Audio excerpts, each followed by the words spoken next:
یوم عاشور کو حلیم دلیم یا کھچڑا یہ پکایا جاتا ہے اور پھر اس کو تقسیم کیا جاتا ہے. یہ روایت یہ بر صغیر کی ہے یا یہ عرب میں بھی یہ اس طرح کچھ ہوا تھا اس واقعے کے بعد؟ یہ جو ہم حلیم یا دلیم یا کھچڑا پکاتے ہیں یہ عرب سے آیا ہے یا بر صغیر میں ہی شروع ہوا ہے؟ جی یہ بر صغیر میں ہی شروع ہوا ہے. شام غریبہ جب بیویوں کو پینے کے لیے پانی دیا گیا تو بیویوں نے یقیناً وہ پانی پیا تو نہیں ہوگا. جن کے جوان بیٹے مر جائیں وہ مائیں کہاں پانی پی سکتی ہیں. تو جب بیویوں کو وہ پانی دیا گیا تو روایات بتاتی ہیں کہ اس میں کچھ گندم اور جو وہ مکس کوئی اس طرح سے بنا ہوا تھا وہ بیویوں کو کھانے کے لیے دیا گیا. بیویوں نے وہ بھی نہیں کھایا. یہ کوئی حلیم دلیم والا کوئی سلسلہ نہیں تھا وہاں پہ. یہ بر صغیر کی ایک روایت ہے کہ جو پاک و ہند میں شروع کی گئی ہے آزادی. اچھا یہ ایک اب تو دیکھیں اب تو حلیم دلیم والا بھی سلسلہ اب تو لوگ باربیکیو پہ آ گئے اب نا. تو نہیں، وہ ایک اور چیز ہے، روایات کی بات ہو رہی ہے. اچھا یہ بھی کہا جاتا ہے کہ جب امام زین العابدین مکے واپس گئے اور یہ خواتین بھی ساتھ چلی گئیں واپس، یہ واقعہ ہو گیا تو وہاں پہ ایک قطع کلامی معاف، جب کربلا سے قافلہ گیا ہے شام تک، جی ہاں، جب بیبیاں آئی تھی مدینہ سے اس وقت 64 مستورات اور 84 مستورات کی روایات ملتی ہیں. ٹھیک ہے کہ جب مدینہ سے آئی تھی 64 یا 64 یا یا 84 ٹھیک ہے. یہ دو روایات ملتی ہیں.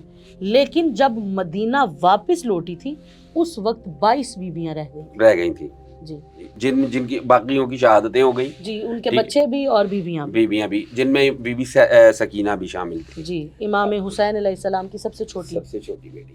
اچھا اب ایک یہ بھی ہے مطلب سینہ بسینہ ایک بات چلی آتی ہے کہ جب عرب واپس چلے گئے امام زین العابدین تو وہاں کے جو مقامی لوگ تھے ان سے تعزیت کرنے اور پرسہ کرنے کے لیے آتے تھے. تو اس وقت یہ کھانا اس طرح بنایا گیا تھا کہ لوگ خود ہی کوئی اپنا گوشت دال لاتے تھے، ایک بہت بڑی دیگ چڑھائی گئی اور اس میں یہ پکایا گیا اور پھر انہی لوگوں کو کھلایا گیا. ایسی بھی کوئی روایت ہے؟ ایسی روایت میں نے تو کوئی بھی نہیں پڑھی اور نہ ہی میری نظر سے گزری ہے. ایسی روایات پاک و ہند بر صغیر میں جو عزاداری قائم ہوئی وہ ایسی روایات اس میں ملتی ہیں. تاریخ میں ایسی روایات نہیں ملتی کہ امام علی مقام، بلکہ یہ روایات میں نے ضرور پڑھی ہیں کہ جب لوگ تعزیت کرنے کے لیے آتے تھے یا امام زین العابدین بازار سے جا رہے ہوتے تھے تو گوشت دیکھتے تھے کہ صاحب کی دکان پر لٹکا ہوا تو امام زین العابدین غش کھا کر گر جاتے تھے. اور عالم غش سے جب آپ بیدار ہوتے تھے تو اس وقت لوگ سوال کرتے تھے مولا آپ غش میں کیوں چلے جاتے ہیں؟ تو اس وقت کی صاحب سے پوچھتے تھے کہ اے ذبح کرنے والے یہ بتا تو نے جانور کو پانی پلایا، اسے چارہ کھلایا؟ کیونکہ میرے نانا کی شریعت میں ہے کہ جب کسی بھی ذبح کو ذبح کیا جائے تو اسے سب سے پہلے پانی پلایا جاتا ہے، اسے چارہ کھلایا جاتا ہے.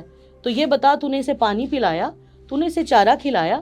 تو وہ ذبح کرنے والا جو ہے وہ یہ کہتا تھا جی، قصاب کہتا تھا جی فرزند رسول میں نے آپ کے نانا کی سنت پہ عمل کیا ہے، میں نے جانور کو پانی بھی پلایا، میں نے جانور کو چارہ بھی کھلایا. اس وقت مولا کربلا کی طرف رخ کر کے کہتے تھے کہ ہائے میرا پیاسا بابا کہ جسے امت نے 3 دن کا بھوکا پیاسا کربلا میں شہید کر دیا.